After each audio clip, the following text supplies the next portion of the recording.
Deepavali special ஒக்காரை கடலைப்பருப்பும் வெல்லവും வச்சு பண்ணப்பட்ட இந்த ஸ்வீட்டு தீபாவளிக்கு நம்ம கண்டிப்பாக பண்ணுவோம். இந்த ஸ்பெஷல் ஸ்வீட்டு எப்படியாக்கும் பண்ணுறதுனாக்கும் இந்த வீடியோவில் காணிக்கிறேன். ட்ரெடிஷ்னலாக பண்ணக்கூடிய இந்த டிஷ்ஷை எப்படி பண்ணுறது பார்க்கலாம். அதுக்கு ഒരു വാനിലയിൽ ഒരു ഗ്ലാസ് കടലപ്പരിപ്പ് നന്നായി ചുമക്ക വറുത്ത് നന്നായി അലമ്പി 3 ഗ്ലാസ് തണ്ണി വിട്ട് പ്രഷർ കുക്കറിൽ ഒരു 5 വിസിൽ നമുക്ക് വേവിച്ചെടുക്കണം. അത് വെന്ത് വരുമ്പം വെന്തിരിക്കണം, പക്ഷേ അതൊട്ടും കുഴയപ്പെടാതെ ഉതിരുതിരായിരിക്കുകയും വേണം, എന്നാൽ അത് നന്നായി വെന്തിരിക്കുകയും വേണം. ഇപ്പം 5 വിസിലാക്കും കുക്ക് பண்ணியிருக்கேன். ഇപ്പം அந்த கடலைப்பருப்பு எடுத்து பார்க்குறேன், என்னென்னா വെന്തിരിക്ക്. നമുക്ക് നഖം വെച്ച് ഒന്ന് മുറിച്ച് பார்த்தானா നന്നായി എളുപ്പം മുറിയരുത്, എന്നാൽ ഒട്ടും കുഴഞ്ഞു പോയിട്ടില്ല. അതൊക്കെ 1 ഗ്ലാസ് വെള്ളം 1/2 ഗ്ലാസ് വെള്ളത്തിൽ നമുക്ക് ഉരുക്കിയെടുക്കില്ല. அந்த கடலைப்பருப்பு ഒന്ന് ആറിനൊക്കെ പിറകു മിക്സിയിൽ ഇതുപോലെ പൊടിച്ചെടുക്കില്ല. ചിന്ന ചിന്ന ബാച്ചസാ ഒരു 3-4 ബാച്ചായിട്ട് ഇതുപോലെ പൊടിച്ചെടുത്തിട്ടാൽ പോരും.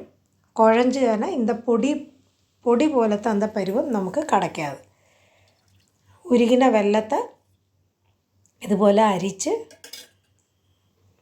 അത് നന്നായി തിളപ്പിച്ച് തക്കാളി പരുവം വരെ നമുക്ക് തിളപ്പിച്ചെടുക്കല. അപ്പം വെള്ളത്തോടെ പാക് പാക്കരുതെന്ന് ചൊല്ലുന്നത് ഇതുപോലെ ഒരു പാത്രത്തിലെ ജലത്തിൽ ഇതുപോലെ വിട്ട് പാക്കുമ്പോൾ ആദ്യം അത് കരഞ്ചു പോകരുത്, അപ്പം അത് പാകമായിട്ടില്ല. അപ്പം നെക്സ്റ്റ് ഒന്നും കൂടെ ചെക്ക് ചെയ്ത് പാക്കുമ്പം അപ്പം കയ്യാൽ ഇതുപോലെ കൂടിയെടുക്കുമ്പം അത് കറക്റ്റ് ഉരുണ്ട് വരണം. ഇത് ജസ്റ്റ് എന്താ പാക് തുടങ്ങരുത് പിടുത്താൻ ചേരരുത്, ബട്ട് ഉരുളറുതില്ല. ഇനി അടുത്തത് ചൊല്ലുമ്പം നമ്മളെന്താ വെള്ളത്തിൽ വിടുമ്പോൾ അത് കറക്റ്റാக ഉരുണ്ട് വരണം. കയ്യിലെടുക്കുമ്പം കറക്റ്റ് ബോളായിട്ട് ഉരുട്ടിയെടുക്കുകയും പറ്റണം, എന്നാൽ കൊഞ്ചം സോഫ്റ്റായി ഇരിക്കണം அந்த ബോൾ. ഇപ്പം നമുക്ക് ഉരുണ്ടെടുക്ക മുടിയരുത്, നല്ല സോഫ്റ്റായി ഇருக்கு. ഇത് തക്കാളി പരുവം ചൊല്ലുவோம். இந்த പരുവത്തിൽ 1 ടീസ്പൂൺ ഏലക്കാത്തൂൾ போட்டு നമ്മൾ പൊടിച്ച് വെച്ചിരിக்கிற அந்த கடலைப்பருப்போட പൊടിയേയും കൂടെ ഇതിൽ போட்டு നന്നായി കിളറി എടുക്കല.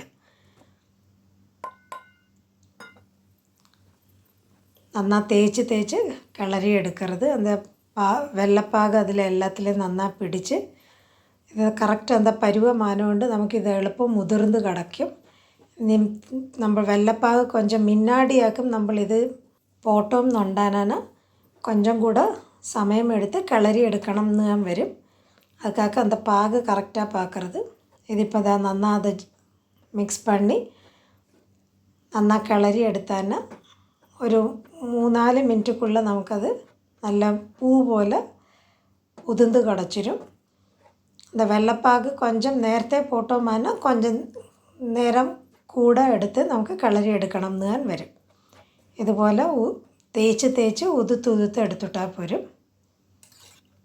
ഇതിലൊരു 2 ടീസ്പൂൺ നെയ്യിൽ മുന്തിരിപ്പരിപ്പ് നന്നായി വറുത്തെടുത്തിരിക്കാൻ அந்த നെയ്യോടെ കൂടെ വിട്ട് അതും കൂടെ ചേർത്ത് വിട്ട് നന്നായിട്ട് കിളരി ഇതുപോലെ ഉതുത്ത് എടുക്കരുത്. ഇപ്പോൾ ഏകദേശം നല്ല പുട്ട് പോലെ വന്നിരിക്ക്. அந்த കട്ടയെല്ലാം നന്നായി ഉടച്ച് നന്നായി കിളരി എടുത്താൽ ഒക്കാരെ റെഡിയാവും.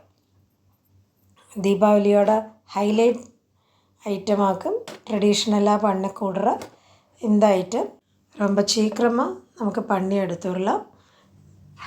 ഇതുപോലെ ഉതിരാ കടക്കപ്പെട്ട இந்த ഒക്കാരെ இந்த രീതിയിൽ എല്ലാവരും ഒന്ന് பண்ணி பாருங்க. ഇത് നന്നായി തണുത്തതിന് പിറകു നമുക്കിതൊരു പാത്രത്തിൽ പോട്ട് സ്റ്റോർ பண்ணி എടുக்கலாம். ഇത് ലാസ്റ്റ് ഫൈനൽ ഗാർണിഷിങ്ങുക്കാക്കും 1 ടീസ്പൂൺ മുന്തിരിപ്പരിപ്പ് മാറ്റി വെച്ചിരിക്കேன். നമുക്ക് அந்த മുന്തിരിപ്പരിപ്പ് ഫൈനലി ഗാർണിഷ് பண்ணி ഒക്കാരെ നമുക്ക് സെർവ് பண்ணலாம். ദീപാവലിക്ക് നമ്മൾ ട്രഡീഷണലാக பண்ணுற ഏറ്റവും മെയിൻ ஸ்வீட்டாக்கும் இந்த உட்காரு. எல்லோரும் இந்த மெத்தடில் வந்து பண்ணி பாருங்க. இந்த வீடியோ உங்களுக்கு பிடிச்சதானா லைக் பண்ணுங்க, ஷேர் பண்ணுங்க, சப்ஸ்கிரைப் பண்ணி சப்போர்ட் பண்ணுங்க. எல்லாருக்கும் ஹாப்பி தீபாவளி.